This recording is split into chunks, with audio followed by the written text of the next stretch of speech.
इस देश की माटी, चंदन है इस देश की माटी,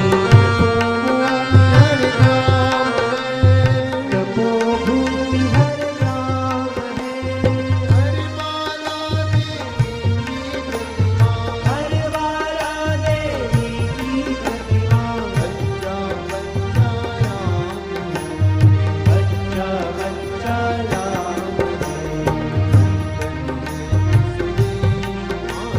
चंदन है इस देश की माटी, तपोभूमि हर नाम है, तपोभूमि हर नाम है, हरमाला देवी की प्रतिमा, हरवाला देवी की प्रतिमा, बच्चा बच्चा राम है, बच्चा बच्चा राम है, शरीर मंदिर सा पावन, हर शरीर मंदिर सा पावन, हर मानव उपकारी है, हर मानव उपकारी है, जहाँ सिंह बन गए खिलौने, जहाँ सिंह बन गए खिलौने, गाय जहाँ माँ प्यारी है, गाय जहाँ माँ प्यारी है, मेरा शंख बजाता, जहाँ सवेरा शंख बजाता, लोरी गाती शाम है, लोरी गाती शाम है, हरमाला देवी की प्रतिमा, हरवाला देवी की प्रतिमा, बच्चा बच्चा राम है, बच्चा बच्चा राम है, है इस देश की माटी, तपोभूमि हर राम है, तपोभूमि हर धाम है, हरमाला देवी की प्रतिमा, हरवाला देवी की प्रतिमा, बच्चा बच्चा राम है। बच्चा बच्चा राम है।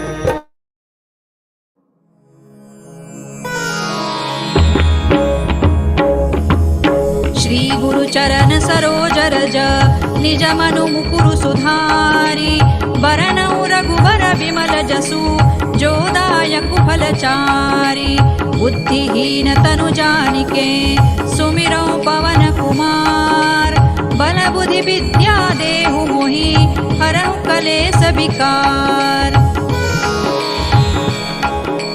जय हनुमान ज्ञान गुण सागर, जय कपीसति लोक उजागर, रामदूत अतुलित बल धामा, अंजनी पुत्र पवन सुत नामा, महावीर विक्रम बजरंगी, कुमति निवार सुमति के संगी, कंचन बरन विराज सुबेसा, कानन कुंडल कुंचित केसा, हाथ वज्र और ध्वजा विराजे, कांधे मूज जनेऊ साजे, शंकर सुवन केसरी नंदन, तेज प्रताप महाजगवंदन, विद्यावान गुणी अति चातुर, राम काज करिबे को आतुर, प्रभु चरित्र सुनिबे को रसिया, राम लखन सीता मन बसिया, सूक्ष्म रूप धरि सियहि दिखावा, विकट रूप धरि लंक जरावा, भीम रूप धरि असुर संहारे, रामचंद्र के काज संवारे, लाय सजीवन लखन जियाए, श्री रघुबीर हरषि उर लाए, रघुपति कीन्ही बहुत बड़ाई, तुम मम प्रिय भरतई सम भाई, सहस बदन तुम रोजस गावे, अस कहि श्रीपति कंठ लगावे, सनकादिक ब्रह्मादि मुनीसा, नारद सारद सहित अहिसा, जम कुबेर दिक्पाल जहाते, कवि कोविद कहि सकै कहाते, तुम उपकार सुग्रीवहि कीन्हा, राम मिलाय राजपद दीन्हा, तुम्हरो मंत्र विभीषण माना, लंकेश्वर भय सब जग जाना, जुग सहस्र जो जन पर भानु, लील्यो ताहि मधुर फल जानू, प्रभु मुद्रिका मेलि मुख माहि, जलधि लांघि गए अचरज नाही, दुर्गम काज जगत के जेते, सुगम अनुग्रह तुम्हरे तेते, राम दुआरे तुम रखवारे, होत न आज्ञा बिनु पैसारे, सब सुख लहै तुम्हारी सरना, तुम रक्षक काहू को डरना, आपन तेज सम्हारो आपै, तीनों लोक हाँकते कांपे, भूत पिशाच निकट नहीं आवे, महावीर जब नाम सुनावे। नासे रोग हरे सब पीरा, जपत निरंतर हनुमत वीरा, संकट ते हनुमान छुड़ावे, मन क्रम वचन ध्यान जो लावे। सब पर राम तपस्वी राजा, तिनके काज सकल तुम साजा, और मनोरथ जो कोई लावे, सोई अमित जीवन फल पावे। चारों जुग पर ताप तुम्हारा है, पर सिद्ध जगत उजियारा, साधु संत के तुम रखवारे, असुर निकंदन राम दुलारे। अष्ट सिद्धि नौ निधि के दाता, असवर दीन जानकी माता, राम रसायन तुम्हारे पासा, सदा रहो रघुपति के दासा। तुम्हारे भजन राम को पावे, जन्म जन्म के दुख बिसरावे, अंत काल रघुबर पुर जाई, जहाँ जन्म हरि भक्त कहाई। और देवता चित्तन धरई, हनुमत से सर्व सुख करई, संकट कटे मिटे सब पीरा, जो सुमिरे हनुमत बलबीरा। जय जय जय हनुमान गोसाई, कृपा करहु गुरुदेव की नाई, जो सत बार पाठ कर कोई, छूट ही बंदी महासुख होई। जो यह पढ़े हनुमान चालीसा, होय सिद्धि साखी गौरीसा, तुलसीदास सदा हरि चेरा, की जय नाथ हृदय महडेरा। पवन तनय संकट हरन, मंगल मूर्ति रूप, राम लखन सीता सहित, हृदय बसहु सुर भूप। सियावर रामचंद्र की जय, पवन सुत हनुमान की जय, उमापति महादेव की जय।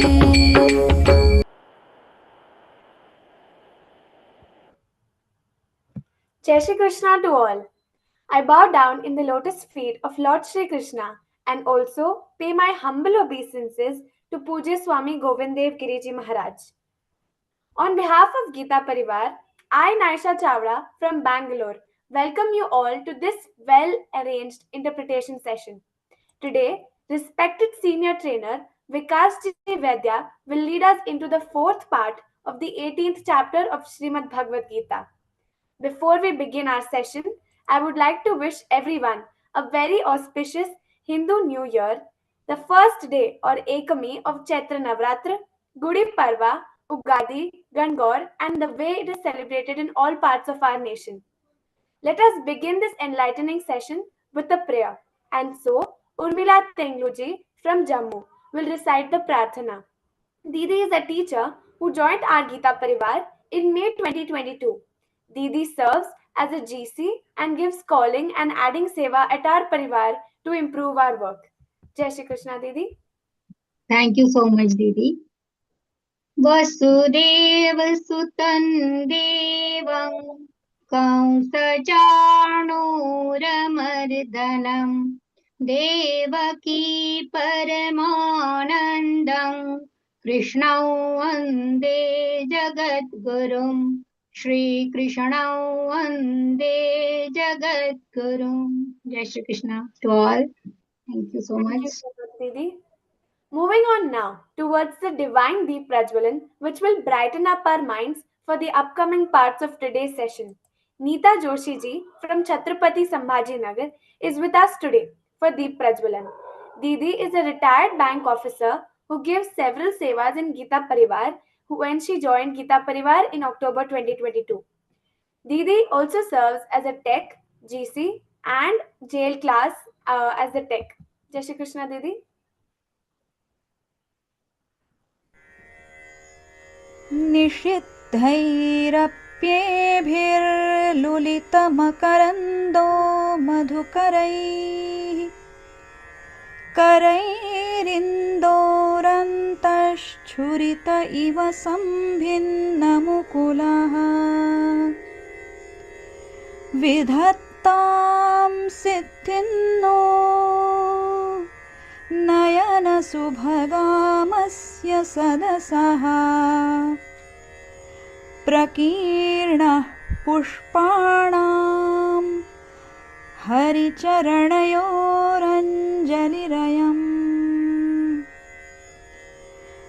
शरदिन्दुनिभां शुभ्राम् शुभ्रवस्त्रैरलङ्कृताम् कलहंसकृतावासाम्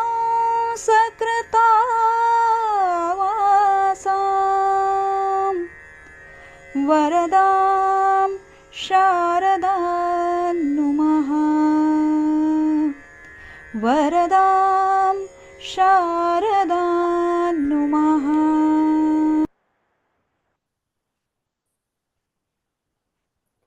Thank you so much, Didi, for the divine darshan to begin our session so nicely today. Now, inviting our senior trainer, Vikas Vaidya ji. Respected Vikas Vaidya Bhaiya has a BE degree in mechanical. Bhaiya owns a small IT company based in Pune and is a trainer in Geeta Pariwar for L1 to L4. Bhaiya is involved in trainer selection and trainers training for L1 to L4, all the levels at our Pariwar. Bhaiya plays a major role in teaching and Vivechan of Shri Vishnu Sahasranam as a member of Pune Geeta Pariwar. Bhaiya also guides Geeta Vratis to prepare for the Sringeri Sharda Peetham exam. Jai Shri Krishna Bhaiya, we are so happy to have you here with us today. Please begin the Vivechan. वसुदेवसुदं देवं कंसचाणूरमर्दनं देवकी परमानन्दं कृष्णं वन्दे जगद्गुरुं जय Shri Krishna to all. पूज्य स्वामी जी के चरण कमलों में कोटि कोटि नमन and a warm welcome to all Gita sadhaks. We are discussing Moksha Sannyasa Yoga, 18th Adhyaya Bhagavad Gita, which is a summary of all earlier 17 chapters of Gita. Last time we discussed up to slok number 40. So let us begin with slok number 41 now. Today's shlokas are all very important. See, 18th Adhyaya is easy to understand.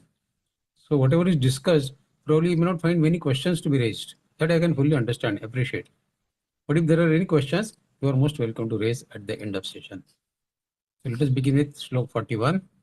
Brahmana kshatriya visham शूद्राणाञ्च परन्तप कर्माणि प्रविवक्तानि स्वभावः प्रभवैर्गुणैः. The duties of Brahmins, Kshatriyas, Vaishyas and Shudras. Brahmana Kshatriya Visham Shudraणाञ्च Parantapa. Parantapa is calling for Arjuna. Karmani pravivaktani are assigned according to their qualities, their karma, in accordance with their gunas, swabhava prabhavair, and not based on their birth. So this Brahman, Kshatriya, Vaishya and Shudra has nothing to do with our birth. Nowhere in Gita it is said that Janmani pravivaktani. Janma has nothing to do with this. It is Karmani pravivaktani and swabhava prabhavair. Your karma and your innate nature, your swabhava, that decides whether you are a Brahmin, Kshatriya, Vaishya or Shudra. Someone has said very appropriately that to find the perfect profession is like finding a perfect life partner for us. But how do we discover the perfect profession for ourselves? How do I know what is the best profession for me? Here, Shri Krishna explains that people have different natures according to their gunas that constitute their personality. And thus different professional duties are suitable for them. Different people are suitable for different professional duties. The system of Varnashram Dharma was a scientific organization of the society according to Swabhava Prabhavair Gunehi, work based on natures and gunas. So this was the basic foundation of Varnashram Dharma. In this system of categorization, there were 4 ashramas, that is the stages of life, and 4 varnas, that is 4 ashramas rather, 4 ashramas were the stages of life. Which are those we'll see, and 4 varnas, which are the occupational categories. The stages in life, that means the ashramas were Brahmacharya ashram, that is the student life, which was from birth till the age of 25. So that is Brahmacharya ashram. Next was Grihastha ashram, that is the household life, Grihastha ashram, which was regular married life from the age of 25 to age of 50. Then comes the Vanaprastha ashram, That is a semi-renounced life, or the sannyas, you can say it, which was from the age of 50 to 75. In this stage, one continued to live with the family. He did not go to Himalaya or any other jungle. He continued to live with family, but practiced renunciation. Samsar mein rehte hue, he can live the life of a sannyasi. So that was the basic of Vanaprasthashram. And most of us are in this category now. So we know how should we live our life now in Vanaprasthashram. Live in the family life, but get little renounced. And last was sannyasashram. Renounced order, total sannyas, which was from the age of 75 onwards, where one gave up all household duties and resided in a holy place, absorbing the mind in God. So that was the sannyas ashram. And what are the four varnas as explained in this shloka? Four varnas were Brahmins, that is the priestly class, Kshatriya, warrior and administrative class, Vaishya, the mercantile and farming class, and Shudra, the worker or the service class. The varnas were never considered higher or lower among themselves when they were created. All are same. Equanimity is the basic foundation of Gita. Paramatma has professed this equanimity in so many shlokas of Gita. So why we will create disparity? Since the center of society was God, everyone worked according to their intrinsic qualities, karma and svabhav parvair, to sustain themselves and the society and make their life a success by progressing towards the God realization. Thus, in the Varnashram system, there was unity in diversity. Objective was same. So unity was in diversity. Diversity is inherent. Diversity is inherent in nature and can never be removed. Diversity is there. We cannot change that. We have various limbs in our society as well, and they all perform different functions. Expecting all limbs of society to perform the same function is futile, ridiculous.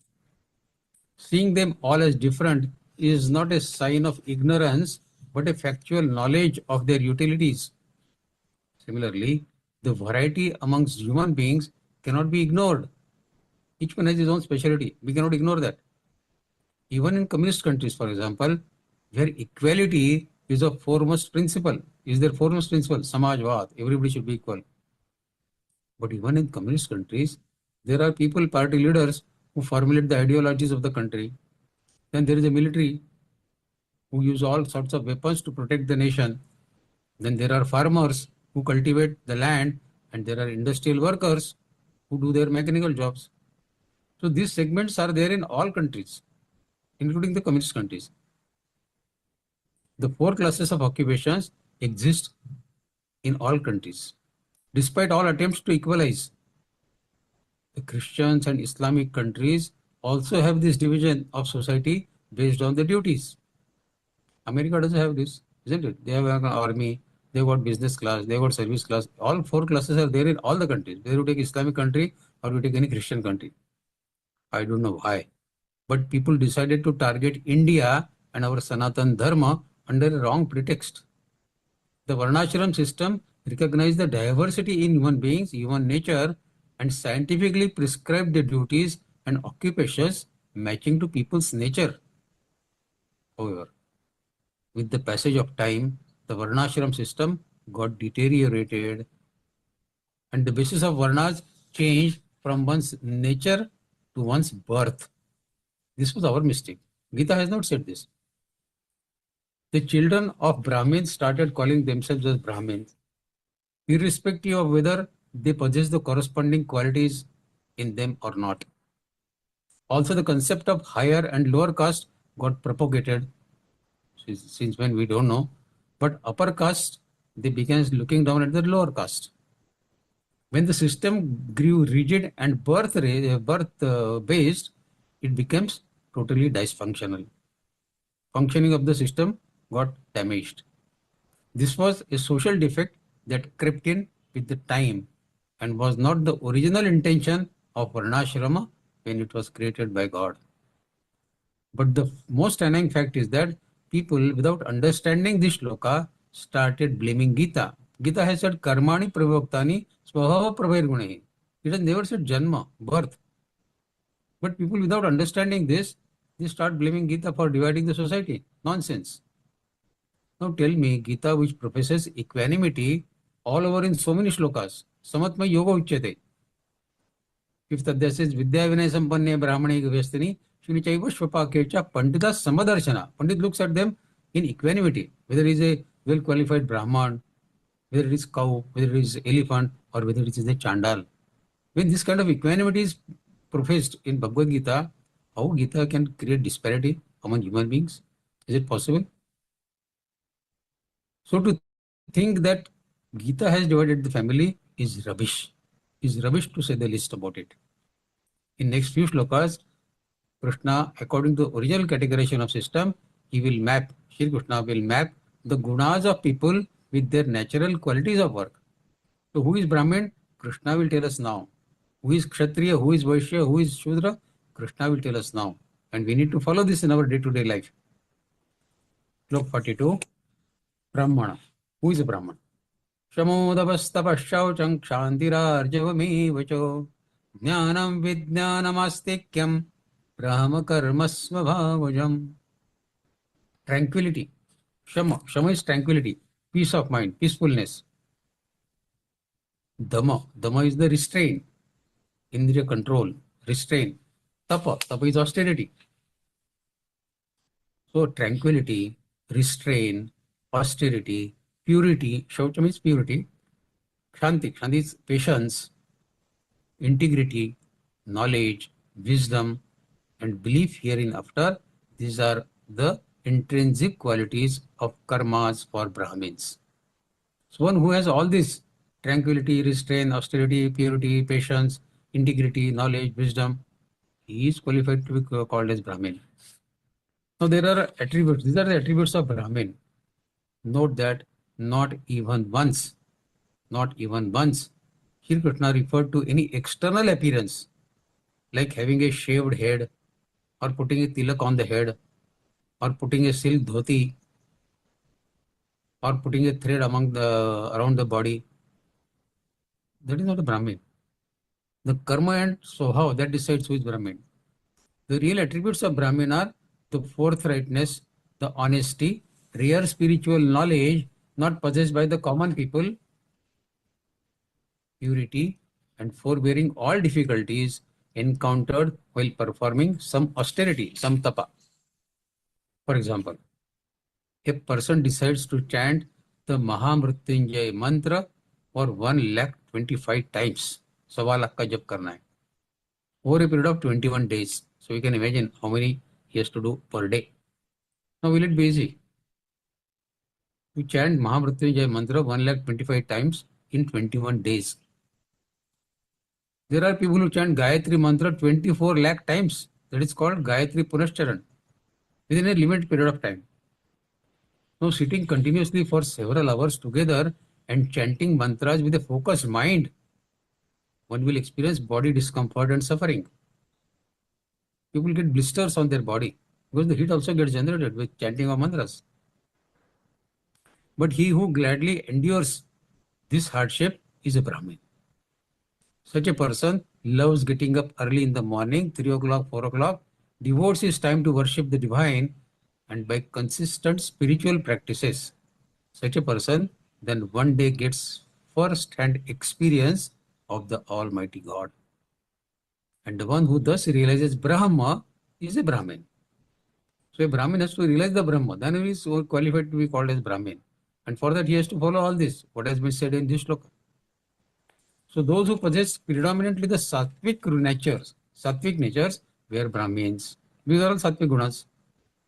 Their primary duties were to undertake austerities, tapa, practice purity of mind, do devotion, and inspire others by setting their own examples. Thus they were expected to be tolerant, humble, and spiritually minded. They were expected to perform Vedic rituals for themselves as well as for other classes of the society. Their nature inclined them towards love for knowledge. They are always aspiring for knowledge, jnana. So the profession of teaching, cultivating knowledge, and sharing with others was also suitable for Brahmins. Although they did not participate in the government administration themselves, they guided the executives. And because they professed wisdom for scriptures, their views on social and political matters were greatly valued by the administrators, by the rulers. So these are the Brahmins. Now what are Kshatriyas? What karma and swabhava of Kshatriya are expected? Shauryantejo dhrutirdakshain viddhyachapyapalayinam dhanamishvara bhavascha kshatrang karma swabhavajam. Valor, shaurya, bravery, strength, fortitude, dhruti, skill in weaponry, resolve never to retreat from battle, yuddhechapya apalayanam, not to show your back in the battlefield, large-heartedness in charity, dhanamishvara, bhavascha kshatrang karma svabhavajam, and leadership abilities. These are the natural qualities of karmas for Kshatriyas.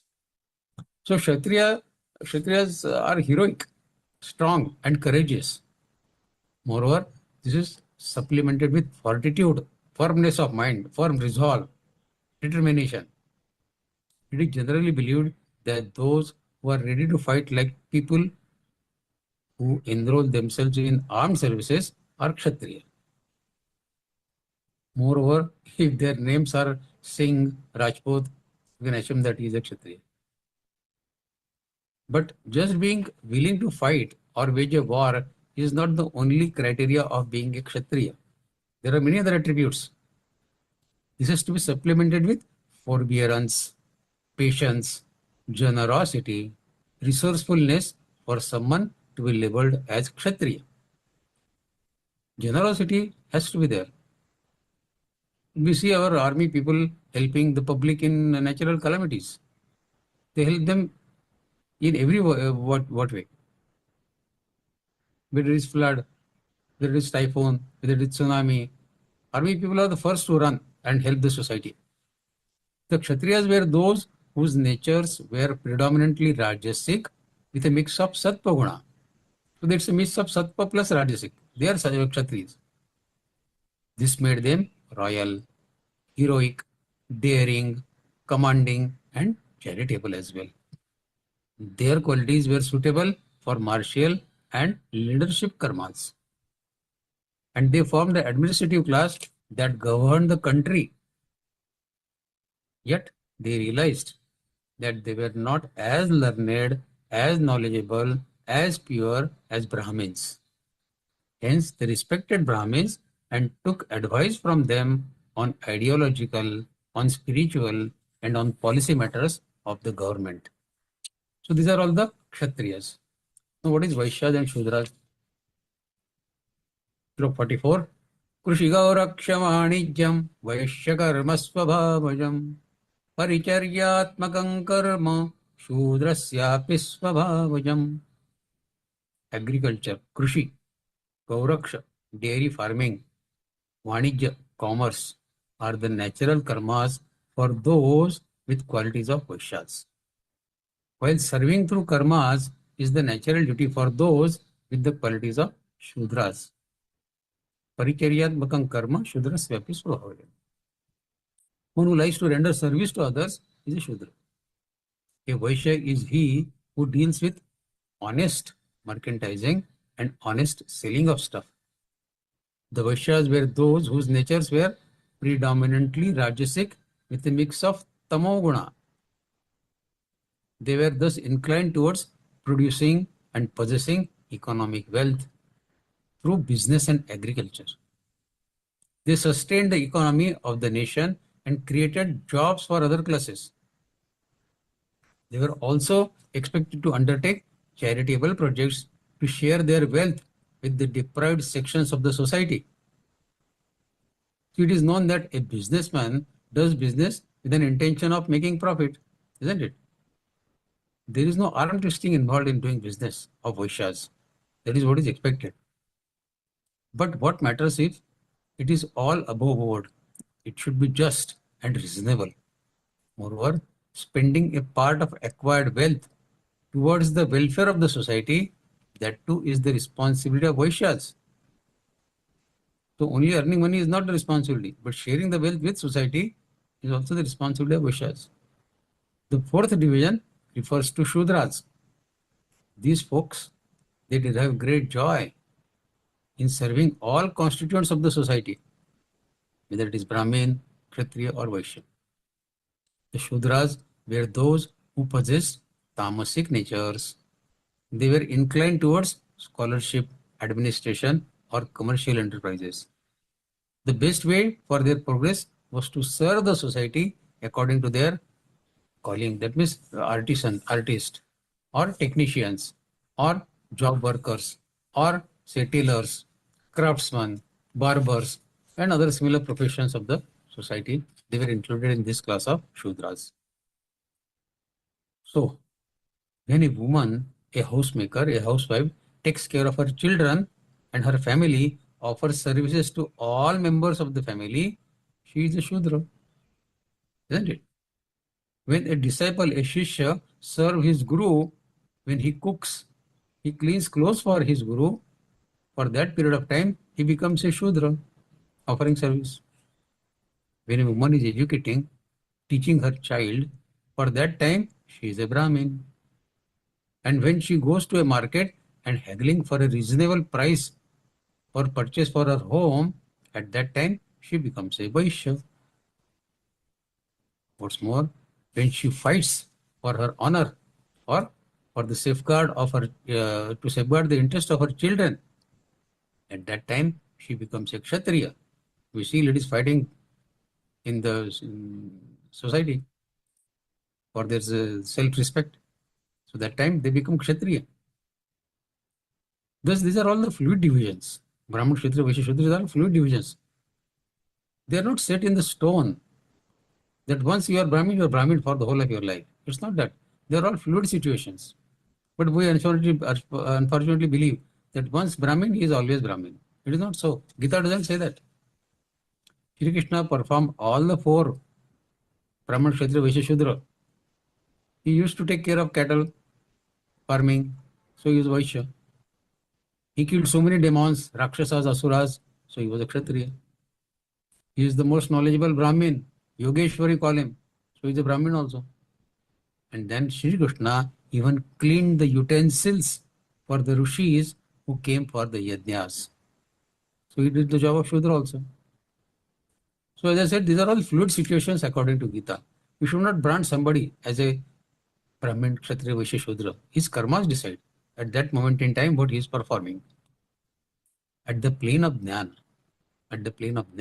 it is believed that he who links his identity with the body, मैं शरीर हूँ, who identifies with this thought, he is a Shudra. And whose body identification has been dispelled is a Brahmin. So this is at the Jnana level. But what we see in the society at large today is that people are stamped with the one of these categories based on only their birth. More annoyingly, they blame Gita for creating this division in the society. This is very painful to hear that Gita has been unnecessarily blemished for creating division in the society.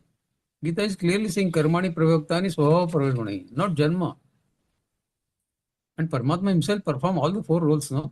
Brahman, Kshatriya, Vaishya, Shudra. Anyway, let us proceed further. Slok 45.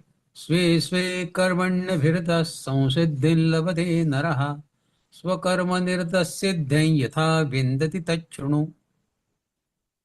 By fulfilling their duties, sve sve karmanya bhirta, born of their innate qualities, human beings can attain perfection. Brahmanya should do their prescribed duty, same with Kshatriya, Vaishya and Shudra. By performing their innate duties, born out of their innate qualities, everybody can attain perfection. Samsiddhin labhate naraha. Now here from me, Shri Krishna says, how one can become perfect by discharging one's prescribed duty. How to attain that perfection? By performing your kartavya karma, your prescribed duty. So Swadharma is the prescribed duties based on our gunas that we have understood and our station in life, whether we are grihastha, or sannyas or whatever. Performing them assures that we use the potential abilities of our body and mind in a constructive and beneficial manner. This leads to the purification and growth. It is also auspicious for the self as well as for the society. And since prescribed duties are in accordance with one's innate qualities, we feel comfortable and stable in discharging them. We know what we know and we are comfortable in discharging what we know about. Then as we enhance our competence, the Swadharma also changes and we step into the next higher class. In this manner, we keep advancing by dutifully executing our responsibilities. It is very tragic, outrageous, even in today's so-called modern times, to see that a Dalit woman belonging to, say, scheduled caste or scheduled tribe being tossed to death because she entered the temple or fetched water which was so-called reserved for the higher classes, upper caste people. This happens, unfortunately, in some states of India. There is such a desperate need to educate these ignorant people that one becomes superior or inferior not by one's birth, but by one's deeds and his misdeeds. Upper caste people performing so many misdeeds. So they are to be branded according to their karmas and their innate nature, not based on the family in which they have taken birth. We know the story of Santa Rehadas, who was no exception, as he too had to tolerate, endure such inhuman derision and humiliation in the society in his time, just because he had been born to Shudra family, Shudra parents. But such was the irony that this same sage Rahidas, he was bestowed upon the gunas by Swami Ramananda. Then that very Rahidas was felicitated by the king of Banaras, who fell at his feet, seeking sage benediction. So your karmas will decide whether you have become a Brahmin. Same was true for Santa Kabir, Santa Namdev, and many others who were born to poor parents and had to face the public humiliation for their so-called lowly background, so-called. Geeta says, no one is born as Brahmin, no one is born as Kshatriya, no one is born as Vaishya, and no one is born as Shudra. It is not that a person born to Brahmin parents will necessarily be a Brahmin. Not necessary at all. And Parshuram is a prime example in this. Although born in Brahmin family, Parshuram was a Kshatriya by virtue of his temperament. Have you seen Parshuram photo without X in his hand? He was a Kshatriya by virtue of his karmas. He fought against many kings and defeated them with his bravery, like a Kshatriya. So even if he is born in Brahmin family, he was not Brahmin, he was a Kshatriya. And contrary example is provided by one king Vishwajit, who although born in Kshatriya family, he went through such trials and tribulations just to be accepted, to be acknowledged as a Brahmin. He used to plead, I am a Brahmin, please recognize me as a Brahmin. My karmas are like Brahmin. And after all the upheavals and turmoils, at last, Vasishtha Rishi finally acknowledged, King, you are indeed a Brahman Rishi. You are a Brahma Rishi. Vishwamitra, another Rishi. Vishwamitra, he was Kshatriya by birth. And such was his mental inclination that he became a great Rishi. And after the years of tapa, austere practices, he finally awakened the Brahma in him. And by attaining Supreme Parabrahma, he became a Brahmin. So by birth he could be Kshatriya, but by karmas he can become a Brahmin. An ordinary guy may be born in Brahmin family, he joins the army. The day he joins army as a warrior, he becomes a Kshatriya. He cannot go to the border and say that I am Brahmin, I cannot kill people. Then why the hell you have come to army? The day you joined army, you have become a Kshatriya. So these are all fluid stages. Brahman, Kshatriya, Vaishya, Shudra. There is nothing stamped. From the viewpoint of Jnana, from the viewpoint of Gita, there are well-defined attributes that delineate a true Brahmin. In one of the chapters of Gita, Shri Krishna has ever referred to the external garb. As I said, put a tilak on your head, shave your head, and then you are Brahmin. No. He has repeatedly stated the attributes of Brahmin. The one who meticulously follows the scriptural precepts, who is non-violent, forgiving, forbearing, compassionate, who studies and reflects upon the scriptural knowledge, and who continually strives to attain the supreme divinity, is a Brahmin. So some become Brahmins, some become Kshatriya, irrespective of whether they are born in Kshatriya family or Brahmin family. Likewise, those who have natural inclination towards merchantising, buying and selling stuff, they become Vaishyas. Vaishyas are in fact a very important pillar of the society, because it is the wealth of Vaishyas that enables the Brahmins and Kshatriyas to perform their prescribed duties. Kshatriyas will need money to buy weapons to protect the nation, isn't it? And Brahmins, they will need money for their own sustenance. Sri Krishna says, whatever work, whatever karma you do with the sentiment that it is all Lord's work. My prescribed duty, I am doing as Lord's work. Lord has given this, Brahma, Kshatriya, Vaishya, Shudra. So whatever under this categories, I am doing Lord's work. And offer it to the Lord. Carry out your duties without the sense of doership. Kartrutva abhiman nahi. And without any attachment or aversion. And accept whatever fruits that come your way. If they are unfavorable, endure it patiently. And if they are favorable, accept it gratefully, thanking the Lord for His grace on you. Shri Krishna says that performing one's duty proficiently is nothing short of performing a yajna. So a son taking good care of his parents is performing a yajna. You taking care of your neighbors in their time of need, you are performing a yajna. What will happen, for example, if we choose wrong profession? What could happen? Your temperament is not suitable to that profession, but you still accept that. What happens? Say a Kshatriya person who is not born as a Kshatriya, but who is having Kshatriya temperament.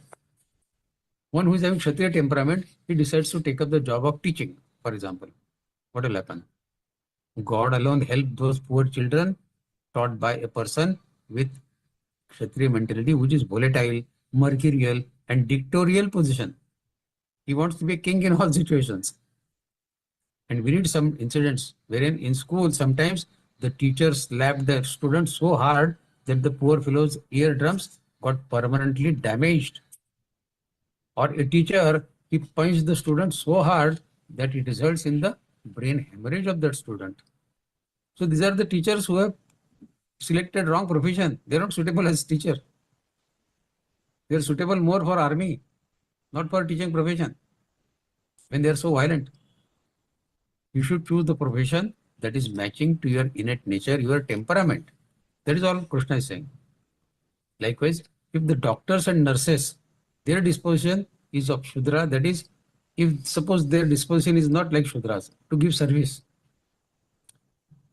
then they don't derive any joy. Suppose they don't derive any joy by serving others, which Shudras do, will they be a good people at their profession, medical profession? This is the foremost requirement of medical profession, to give service to others, isn't it? If their nature is of a Kshatriya, suppose a doctor becomes a Kshatriya temperament person becomes a doctor, even getting an injection from him will seem like a stabbed by knife. Because his temperament is Kshatriya. He doesn't know softness of giving an injection also. He will give injection as if he is stabbing somebody. So this is the temperament. If doctors have Vaishya temperament of making money, making business, then they will focus on making money even in medical profession with wrong practices. We see the racket of organ trade going on in medical profession. Is it a good thing to happen? But unfortunately, medical people, more than giving service, they are more in making money. So they have selected a wrong profession then. They should have opened a shop or doing some business. Today we see even the High Court judges taking bribes. They make money while giving the verdicts. They have made it a business. Judiciary has become a business, unfortunately. We read in newspaper. So when people with inappropriate nature and temperament occupy the position of importance, the nation will be in danger. Wrong people at wrong places. The karma, as per our innate nature, makes the life a sweet song. If we select proper profession, our life will be a sweet song. Otherwise, it will make a stressful challenge for our life.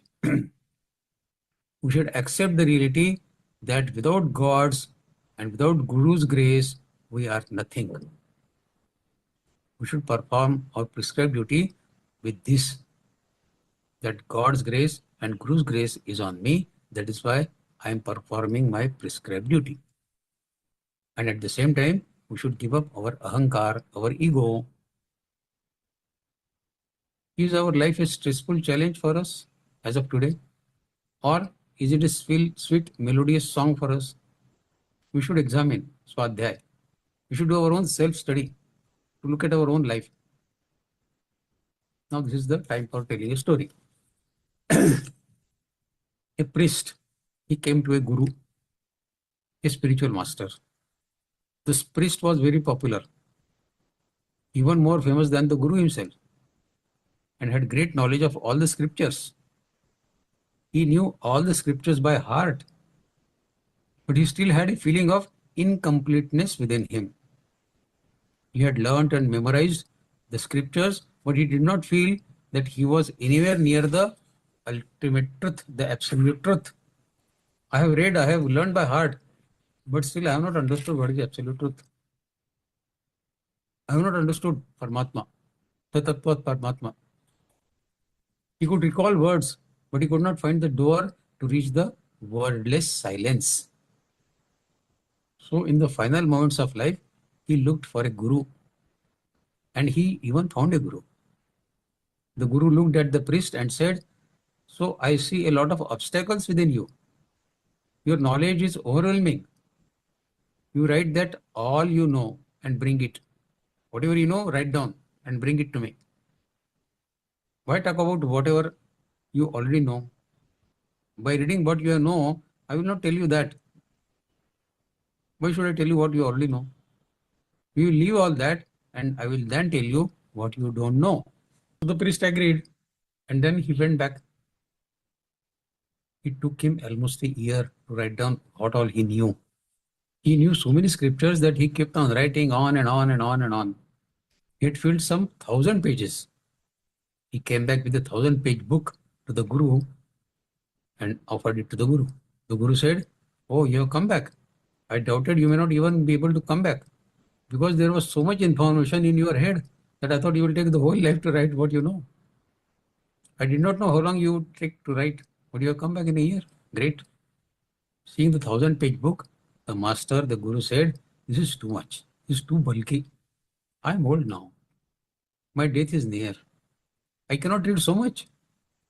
Write it all in brief and just bring it to me, the gist of all that you know." So this poor fellow went back again. He came back after 3 months.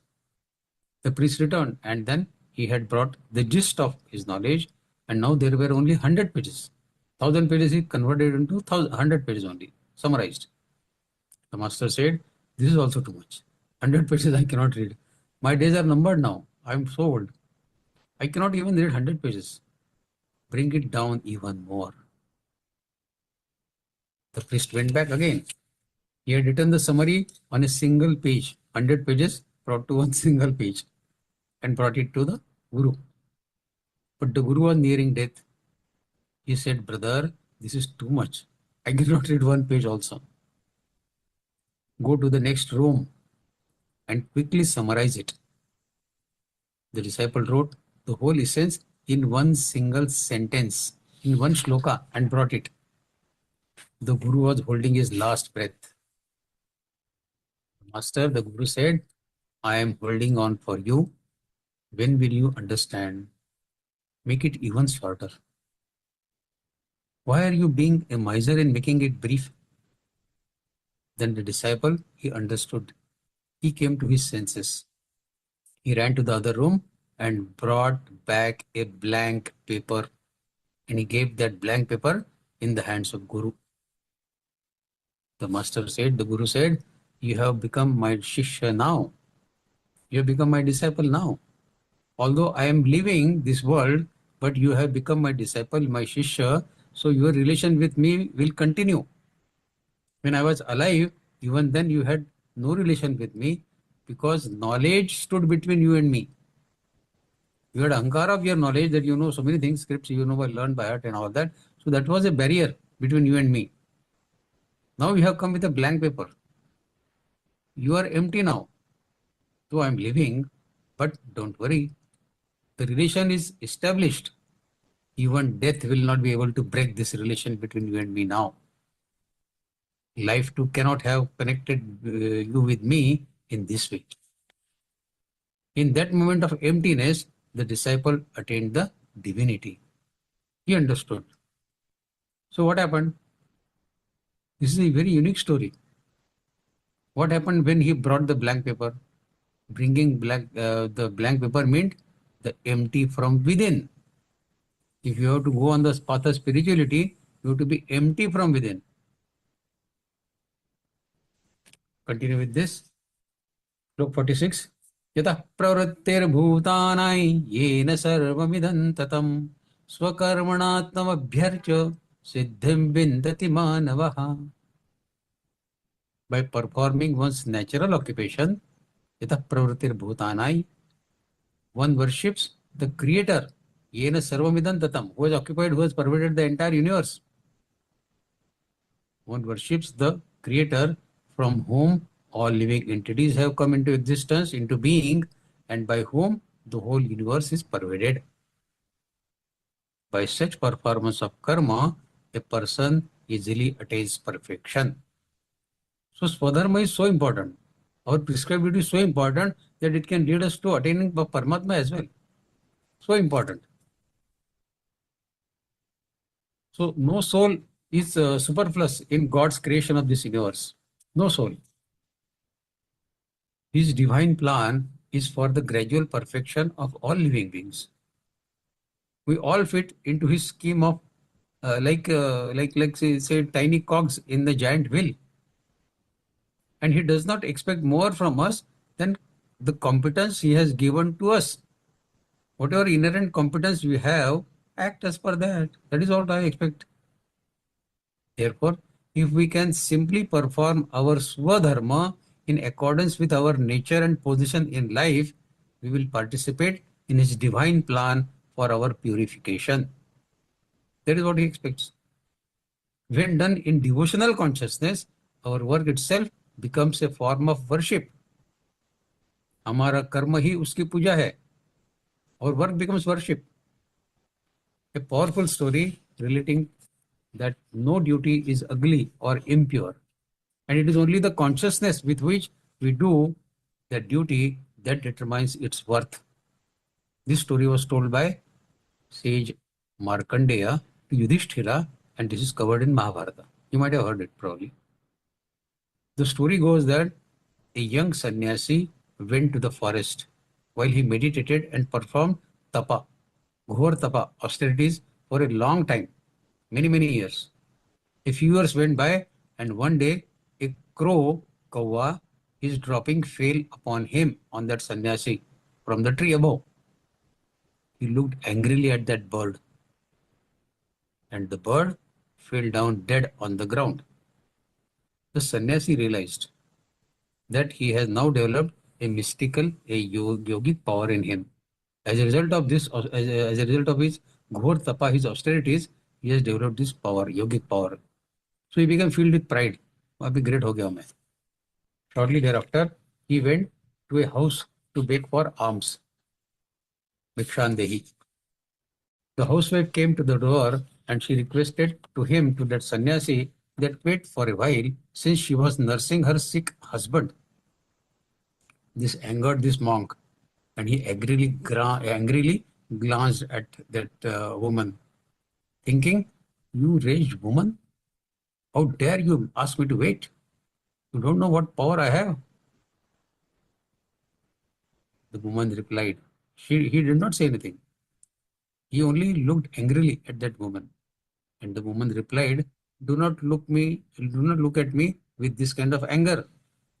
I am not a crow to be burned by your glance. So the monk was shocked and he asked that lady, how did she know that incident? When she was not there, how did she know that incident? That I looked angrily at a crow and the crow dropped dead on the ground. The housewife said, she did not practice any austerities. मैंने कुछ तप वप किया नहीं है.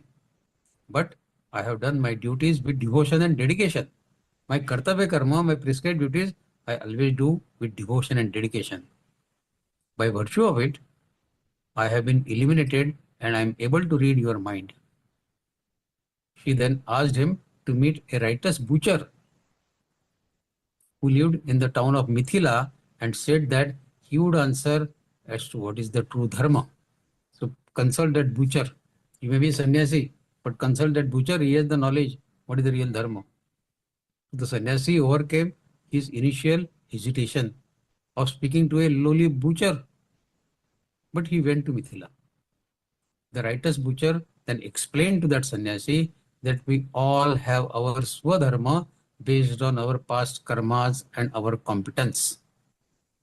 But if we disagree with our natural duty while renouncing the desire for personal gains and rising above the fleeting happiness and misery our way, we will purify ourselves and graduate to the next level of dharma. So as you start performing a swadharma, you start going up the ladder. In this way, by performing our prescribed duties and not running away from them, the soul gradually evolved from its present gross consciousness to spiritual, to the divine consciousness. So performance of swadharma, kartavya karma, prescribed duty, it ultimately leads us to divine consciousness. The lecture the butcher delivered is covered as Vyadha-Gītā in Mahabharata. Vyadha-Gītā. This message is particularly applicable to Arjuna because he wanted to run away from his dharma. Kshatriya dharma, he wanted to run away, thinking it would be painful and miserable. In this shloka, Shri Krishna instructs him that by doing his prescribed duty in proper consciousness, he will be worshipping the Supreme. Your karma is your puja to the Supreme.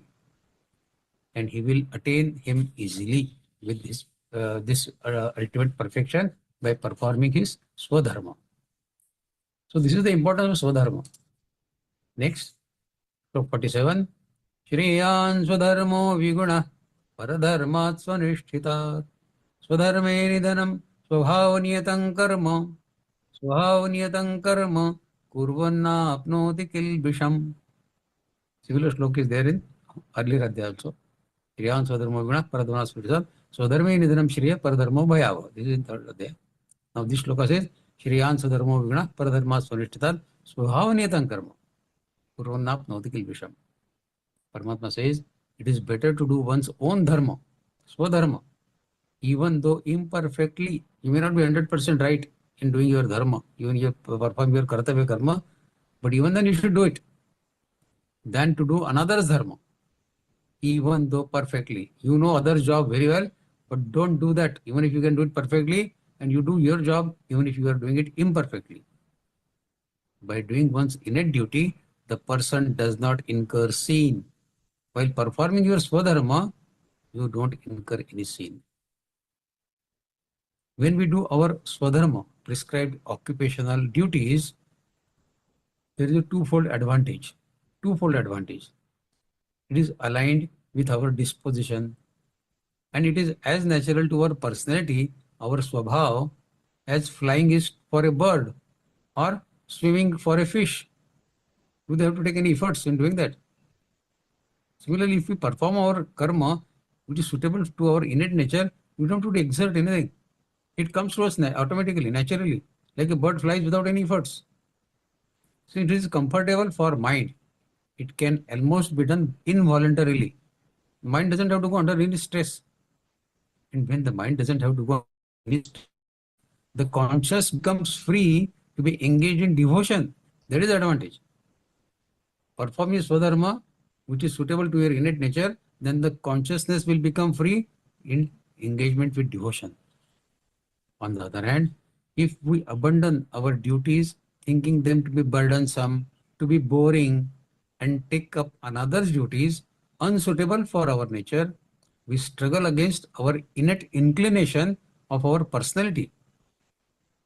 This was exactly Arjuna's situation.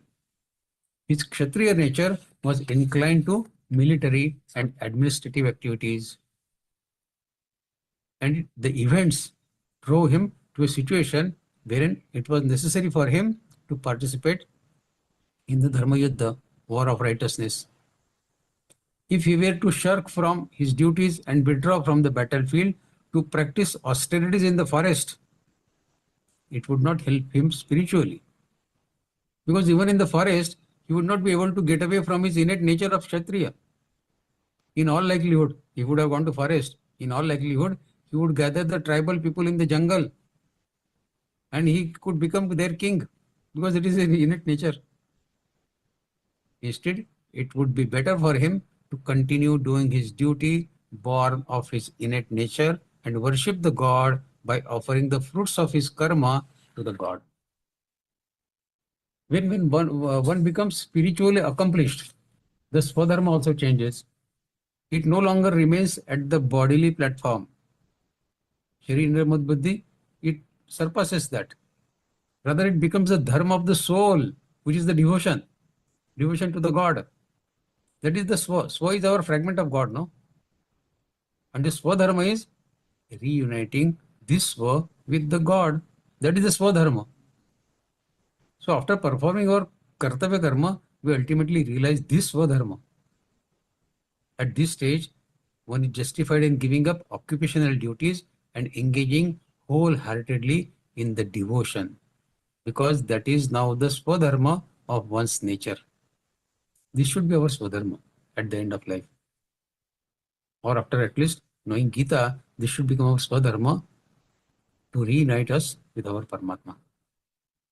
For people with this eligibility, Krishna will give final conclusion. People who have understood this shloka and who are performing this and they have understood what is Swadharma and they are performing this Swadharma, in the end of Bhagavad Gita, Shri Krishna Bhagavan will say, Sarva dharman parityajya mamekam sharanam vraja ahantva sarva papebhyo mokshayishyami ma shuchaha. Give up all varieties of dharma. Until now, Paramatma has been saying, perform Swadharma, Swadharma, Swadharma. But after you understand what is Swadharma, Paramatma says, okay, now leave it to me. You understood? Fine, great. Give up all varieties of dharma and simply surrender to me. I will take care of all your papas and I will give you the moksha. Moksha ishyami ma shucha. Don't worry. Don't get stressful. I will give you moksha. But until this, and also Śrīmad-Bhagavadgītā also says, Tat karmani kurvita na nirvidyeta yavat. Mat katha shravanado va shraddha yavana na jayate.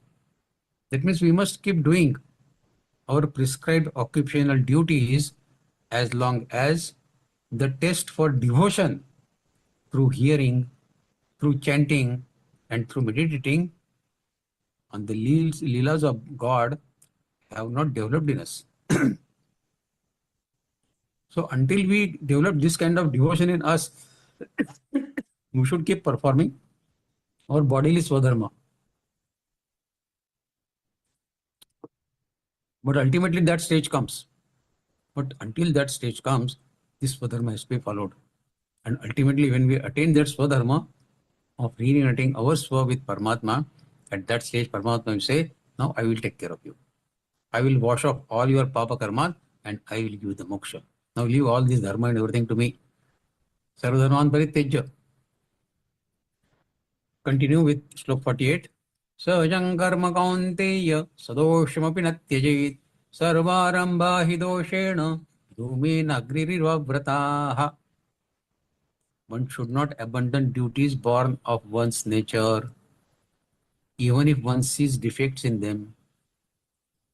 O son of Kunti, Kaunteya, indeed all endeavors are covered by some evil things, as fire is covered by smoke. So every karma is having some kind of inefficiency, some kind of faults.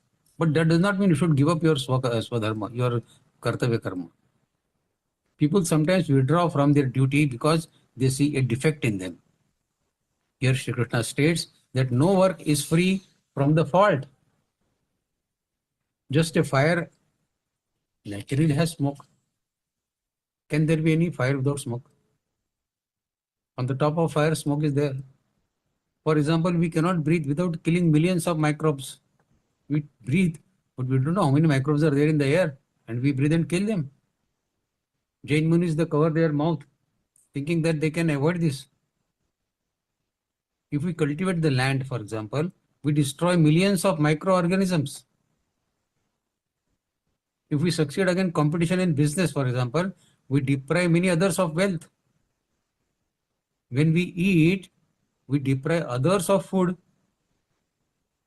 Since Swadharma entails activity, it cannot be devoid of defects. However noble the Swadharma may be, it will have some defects. Cultivating the land is a good thing, no? But you kill a lot of microorganisms. Breathing is an activity which you need. But if you are killing microbes in breathing, should we start breathing or what? The benefits of Swadharma far outweigh its defects. And the foremost benefit is that it provides a comfortable and natural path for one's purification and elevation. There is a famous book entitled Making a Life, Making a Living. It is authored by Professor Mark Albion, who was a professor at Harvard Business School. He cites the study of 1500 business school graduates who were tracked from 1960 to 1980, 20 years period.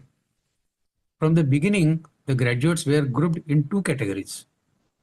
In category A, there were those who said that after passing out from this college, they would want to make money first, so that they could take care of their financial concerns, and then they could do what they wanted to do later on. But first objective should be to make money. 83% of them fell in this category of A, who said we will first earn money and then we'll decide what we should do. If money is there, we can do many things. So first objective is to earn money. This is what 83% of the graduates said. In category B, there were those who pursued their interest first. The people in the first category said, if money is there, we can pursue any interest. If the money is not there, what interest we can pursue? So 83% were in this category. But 17% in category B were those who pursued their interest first, sure that the money would eventually follow. After 20 years, there were 101 millionaires in them. Out of 101 millionaires, one person was from category A, who wanted to make money first, and 100 millionaires were from category B, who pursued their interest first. The overwhelming majority of the people who became wealthy did so thanks to their work, which they found profoundly absorbing and interesting. Mark Albion, he concludes that for most people, there is difference between work and play. If they do what they love, then their work becomes their play. If you are interested in doing something, then you don't take it as a burden. It doesn't give you any stress. You take it as a play because you are interested in doing it. And they will never take the work in the whole of life. They will keep on playing because for them it is a play only. They don't take stress out of that work. This is what Sri Krishna is asking Arjuna to do, not to abandon the work that is best suited for his nature, even if it is having defects in it, rather to work according to his natural propensities. But for work or karma to be elevating, it must be done in the proper consciousness. Sri Krishna will describe how to do the work also. How to do? Look 49. Asakta buddhi sarvatra Jitatma vigataspruhaha naishkarmya siddhim paramam sannyasena Those whose intellect is unattached everywhere, asakta buddhi, who have mastered the mind and are free from desires by practice of renunciation, attain the highest perfection of freedom from karma. Naishkarmya. Do the karma, but don't get bondage. That is the art of Naishkarmya. Walk in the mud, but don't get the mud clinging to you. That is the art of walking in the mud. In this last adhyay, Shri Krishna is repeating many of the principles he has already explained. At the beginning of this adhyay, while explaining about sannyas, Shri Krishna has said to Arjuna that merely running away from the responsibilities of life is not sannyas. Now he describes the state of actionlessness or Naishkarmya Siddhi. Karma can become akarma. That means karma without bondage is akarma. That is the Naishkarmya. This state can be reached even amidst the flow of world, by detaching ourselves from events and outcomes, and by simply focusing on doing our duty. Get bereft, get devoid of all your attachments. This is just as water flowing under the bridge enters from one side and goes from the other side. The bridge is neither recipient of water nor its distributor. It is only allowing the water to come from this side and go from this side. It remains unaffected by the flow of water.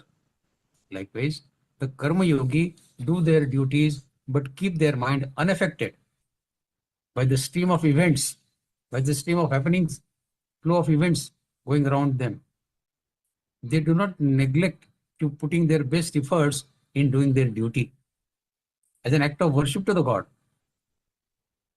But they leave the final outcome in his hands, in God's hands, and are thus contented and undisturbed with whatever happens. It is siddhi or asiddhi, they are not bothered. Here is a simple story to illustrate this point. A man had two daughters. The first one was married to a farmer and the second was married to a brick kiln owner. That means ईंट का भट्टा होता है ना, brick बनाने का. One day, the father rang up the daughter, first daughter, who was married to a farmer, and inquired about her well-being, kaisi ho beti, all that. She replied, "Father, we are going through economic hardships. Please pray to the God for us that we have plentiful of rains in the coming months." He then called the another daughter, second daughter, who was married to that brick kiln owner. He requested to father, "Father, we are low on funds. Please request to God not to send rains in the coming months, so that we will have sunshine and lot of good production of bricks." Father heard the opposing request from his two daughters and thought, God alone knows what to do. What is best? God only will do. Let him do what he thinks is right. Such acceptance of will of God brings detachment from the outcomes despite being immersed in the continuous stream of events in the world. What the poor father would do? One daughter is asking this, second daughter is asking this. And can he really do anything, honestly? So get detached from this. Leave everything to the God. A doctor, for example, he owning a hospital, he performs puja at his hospital, requesting God that his hospital should do good business. Maybe probably because his wife is asking for a diamond necklace, probably. So that he earns a lot of money. But the people around that hospital, they daily request to the God day in and day and night that they always remain hale and healthy and they don't have to go to the hospital at all. Now what should the God do? He will do what is right. So we should accept what the God does without any complaints. Okay, continuing next with slok 50. Siddhim prapto yatha brahma tathapnoti nibodhame samasenaiva kaunteya nishtha jnanasya ya para. Nibodhame. Hear from me briefly, Arjuna. Samasenaiva. Briefly, hear from me, Arjuna. And I shall explain how one who has attained perfection, that means that Naishkarmya Siddhi, can also attain Parabrahma by being firmly fixed in the transcendental knowledge. What does it all mean? It is one matter to read the theoretical knowledge. It is one matter to read the Bhagavad-Gītā book, that I know this Ucharan very well. But it is a different matter to realize it practically. Isn't it? It is said that good ideas are dime a dozen. There are many people who will give you good ideas, but they are not worth a nickel if you don't act on them. Gita is giving a lot of important messages to human life, but if you don't bring them in our life, what is the use? So Gita is not something, it's not a novel to be read. It is something to be brought in life with practical behavior of ours in our day-to-day life. The theoretical pandits may have knowledge of all their scriptures in their head, but still be bereft of realization. On the other hand, karma yogis, they get opportunities day in and day out to practice the truths of the scriptures. They are doing the karma, so they know how to do the karma in line with the scriptures teachings. Thus, the consistent performance of karma yoga results in realization of spiritual knowledge. You have to bring it in practice. Then that gives you the spiritual knowledge.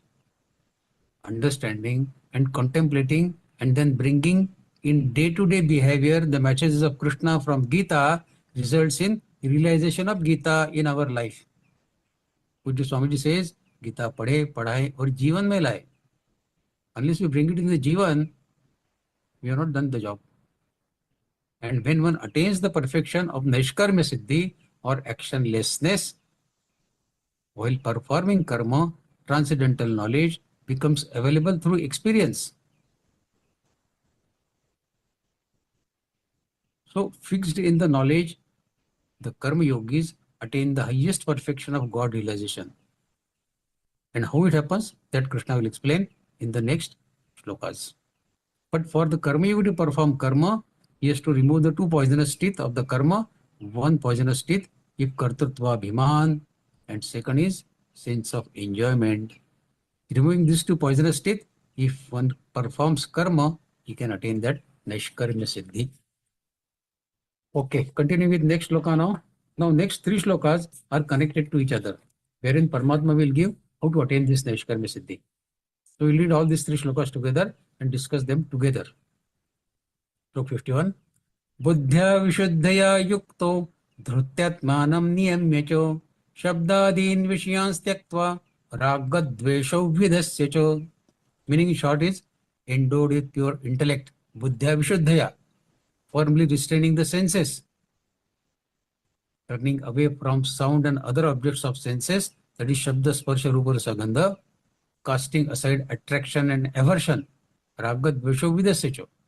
And then Shlok 52 says, Vivikta sevi lagvashi yatavah kaya manasaha dhyana yoga paro nityam vairagyam samapashritaha.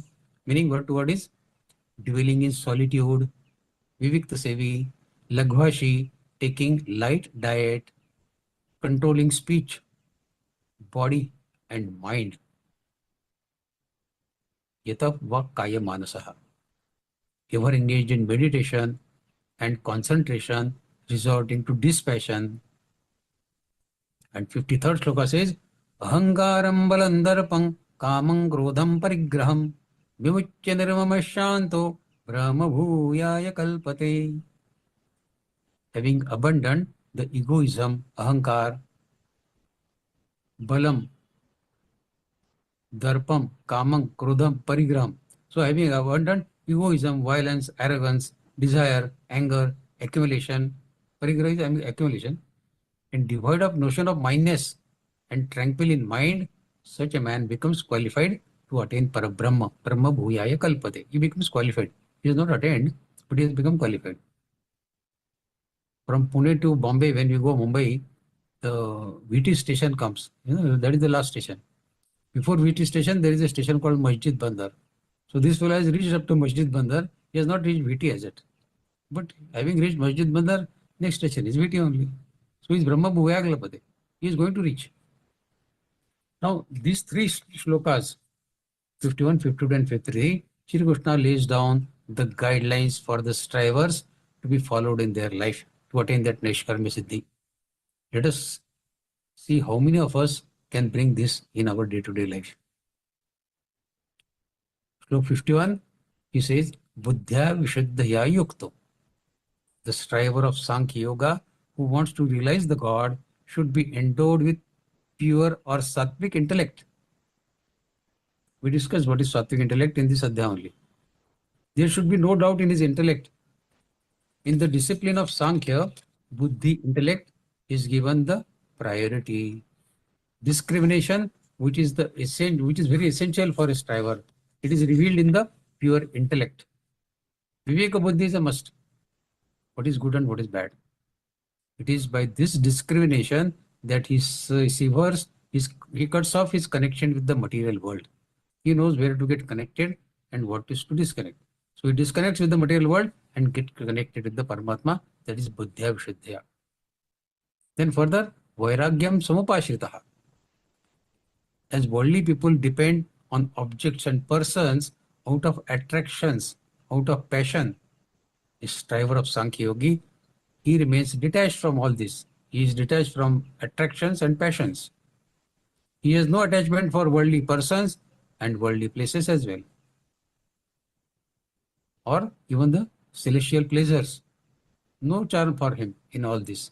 So he Vairagyam Samupashrita. He has taken the refuge of Vairagya. Vivikta Sevi. Such a striver has a natural inclination to live in solitude, ekantavas, Vivikta Sevi. This inclination is praiseworthy. But if the striver does not get such an opportunity to live in solitude, ekantavas, he should not be perturbed. मुझे एकांतवास नहीं मिल रहा है. I cannot go to a forest. I have to live compulsorily in my family, in my 2-bedroom hall kitchen flat. If he gets perturbed, the importance of material world is likely to increase. This importance further makes him more perturbed, which is an obstacle in his meditation.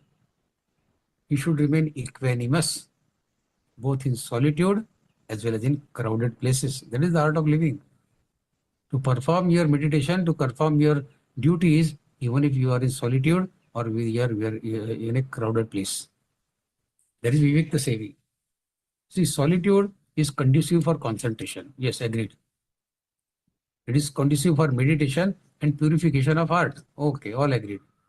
But it also provides a good opportunity to drowsiness and relaxation. Moreover, a striver derives pleasure out of praise and honor. If you go to Ekantavas, you get a lot of praise and honor from people.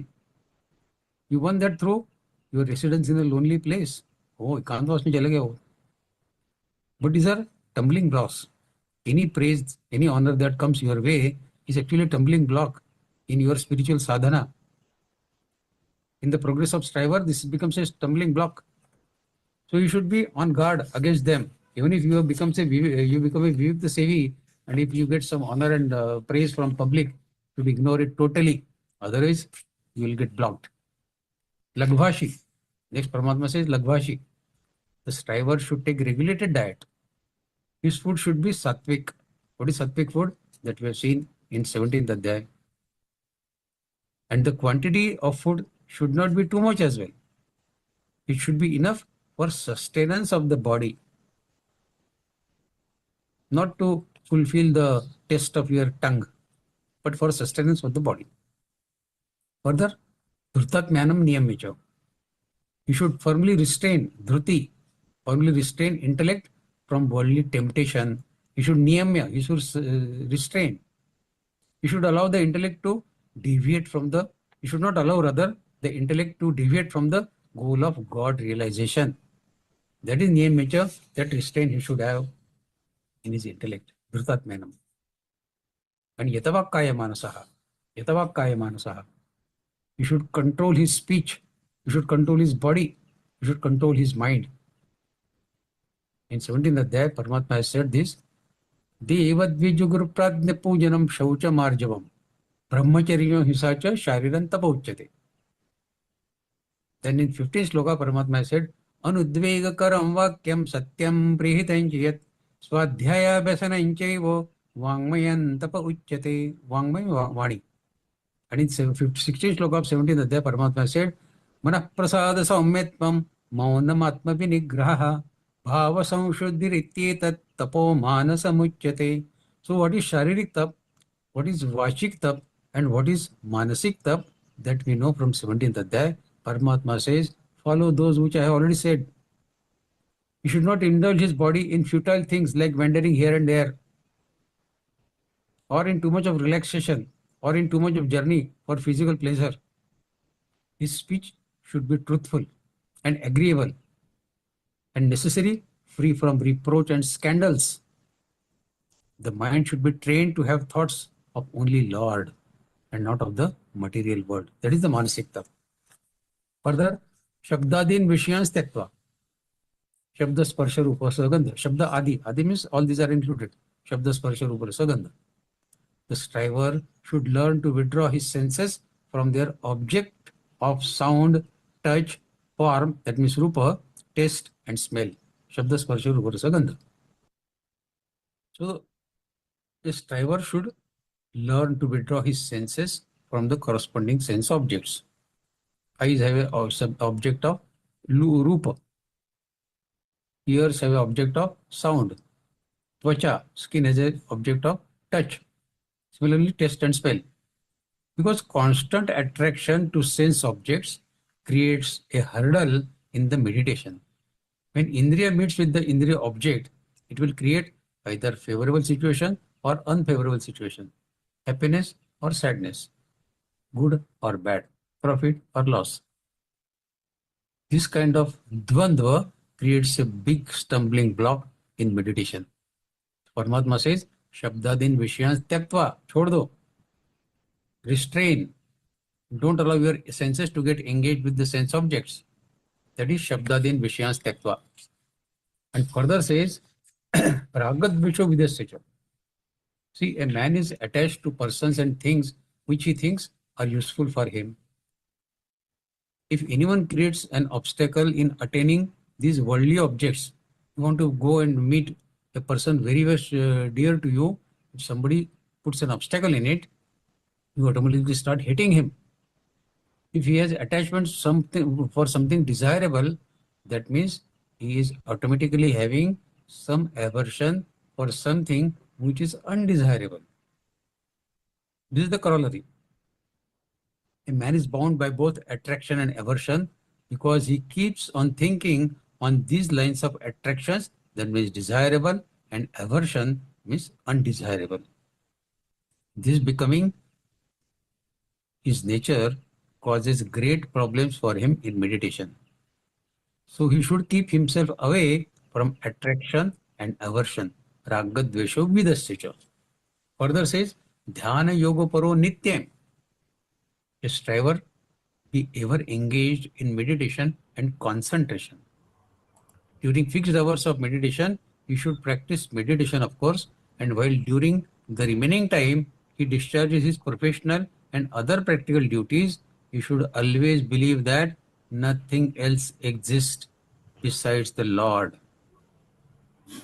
Meditation, this thought definitely comes.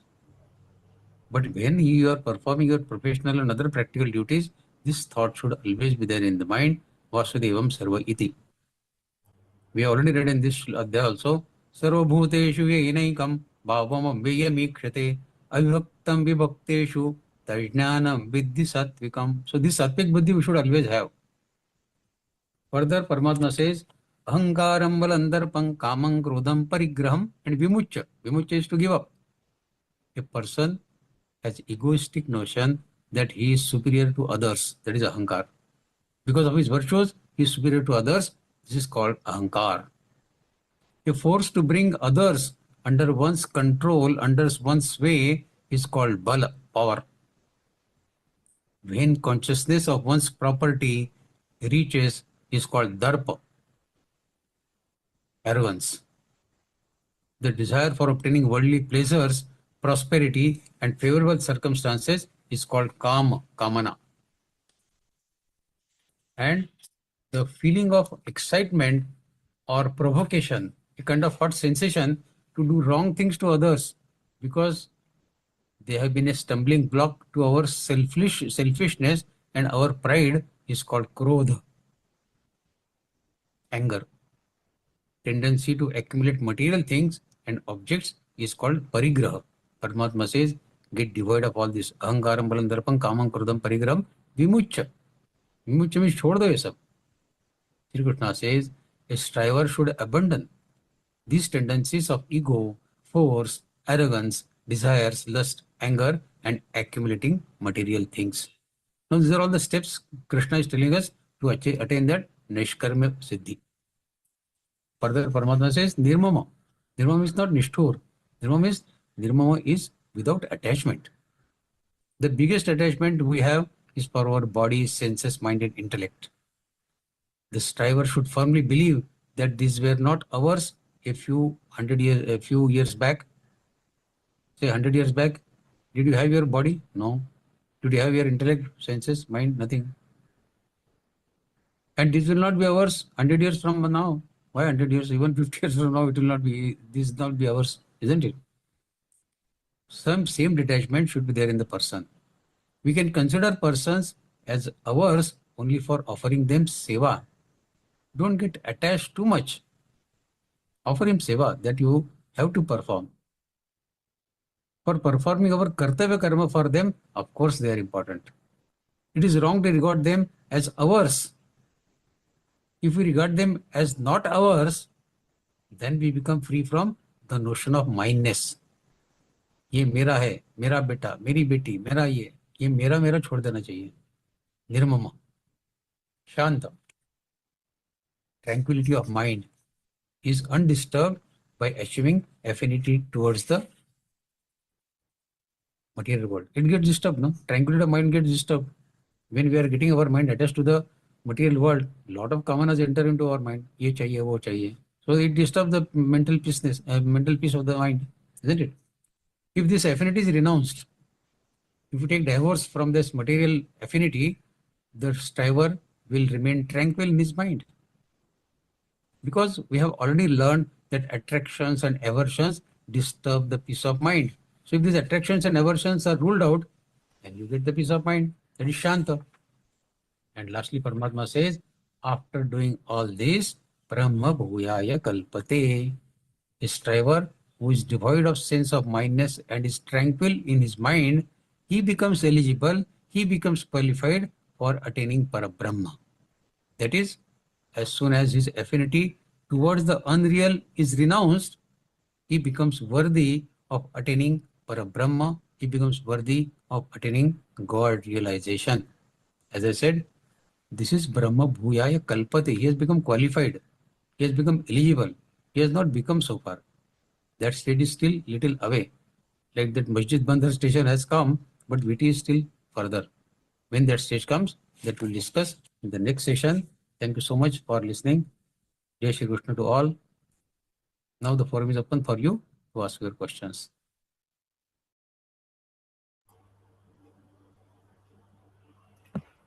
Thank you so much, respected Bhaiya, for explaining all the shlokas so well. For me, it was like a complete revision after almost 1.5 years. Thank you so much, Bhaiya.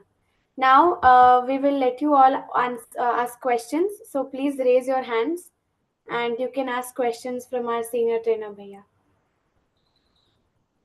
Jai Shri Krishna, Bhaiya. Pranam.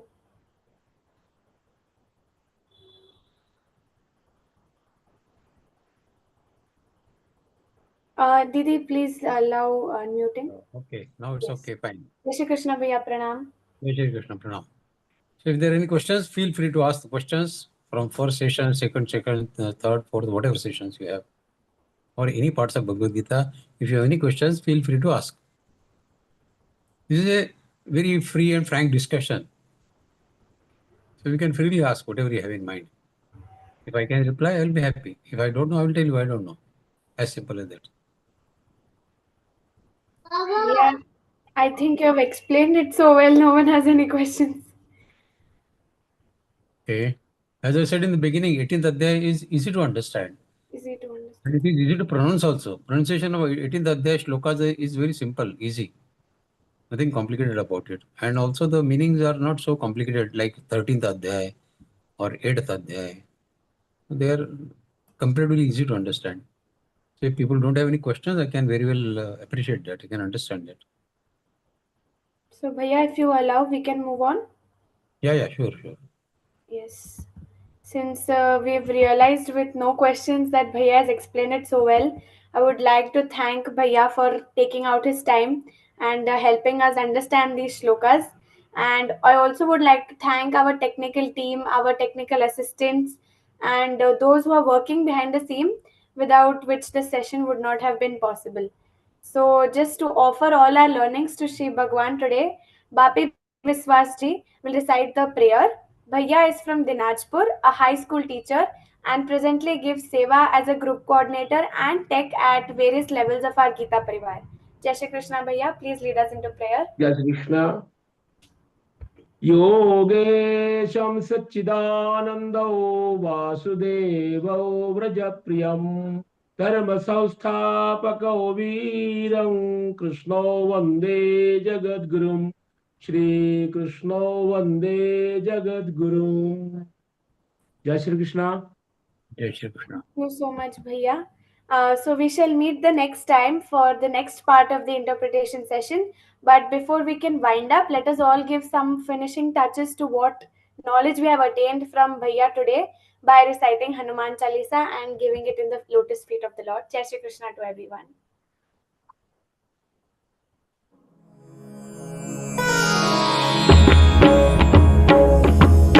Shri गुरु चरण सरोज रज निज मनु मुकुरु सुधारी बरनउ रघुबर विमल जसु जो दायक फलचारी बुद्धिहीन तनु जानिके सुमिरौ पवन कुमार बल बुद्धि विद्या देहु मोहि हरहु कलेस विकार।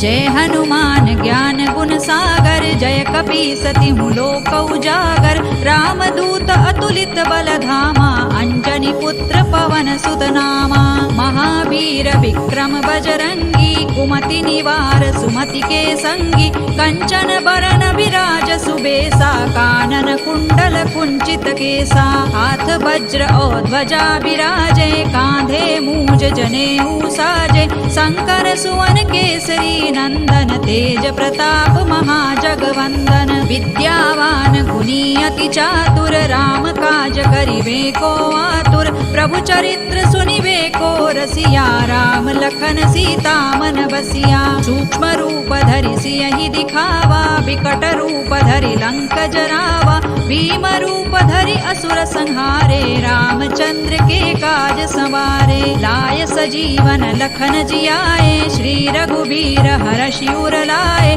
रघुपति कीन्ही बहुत बड़ाई तुम मम प्रिय भरतहि सम भाई सहस बदन तुम रोजस गावे अस कहि श्रीपति कंठ लगावे सनकादिक ब्रह्मादि मुनीसा नारद सारद सहित अहिसा जम कुबेर दिक्पाल जहाते कवि कोविद कहि सकै कहाते तुम उपकार सुग्रीवहि कीन्हा राम मिलाय राजपद दीन्हा तुम्हरो मंत्र विभीषण माना लंकेश्वर भय सब जग जाना जुग सहस्र जो जन पर भानु लील्योताहि मधुर फल जानू प्रभु मुद्रिका मेलि मुख माहि जलधि लांघि गए अचरज नाही दुर्गम काज जगत के जेते सुगम अनुग्रह तुम्हरे तेते राम दुआरे तुम रखवारे होत न आज्ञा बिनु पैसारे सब सुख लहै तुम्हारी सरना तुम रक्षक काहू को डरना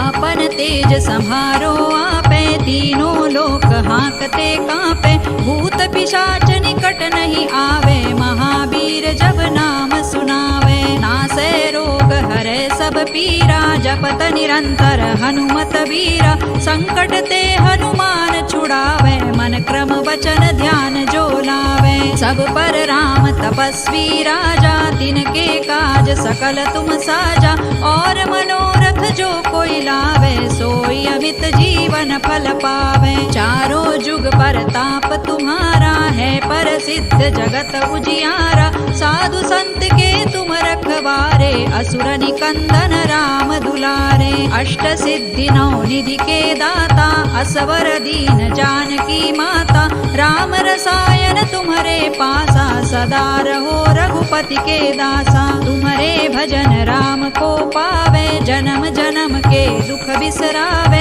अंत काल रघुबर पुर जाई, जहाँ जन्म हरि भक्त कहाई। और देवता चित्तन धरई, हनुमत से सर्व सुख करई। संकट कटे मिटे सब पीरा, जो सुमिरे हनुमत बलबीरा। जय जय जय हनुमान गोसाई, कृपा करहु गुरुदेव की नाई। जो सत बार पाठ कर कोई, छूट ही बंदी महासुख होई। जो यह पढ़े हनुमान चालीसा, होय सिद्धि साखी गौरीसा। तुलसीदास सदा हरि चेरा, कीजय नाथ हृदय महडेरा। पवन तनय संकट हरन, मंगल मूर्ति रूप। राम लखन सीता सहित, हृदय बसहु सुर भूप। सियावर रामचंद्र की जय, पवन सुत हनुमान की जय। उमापति महादेव की जय। Thank you so much, Bhaiya, for being with us today, and every sadhak who attended this interpretation session. We will meet next time. Until then, Jai Shri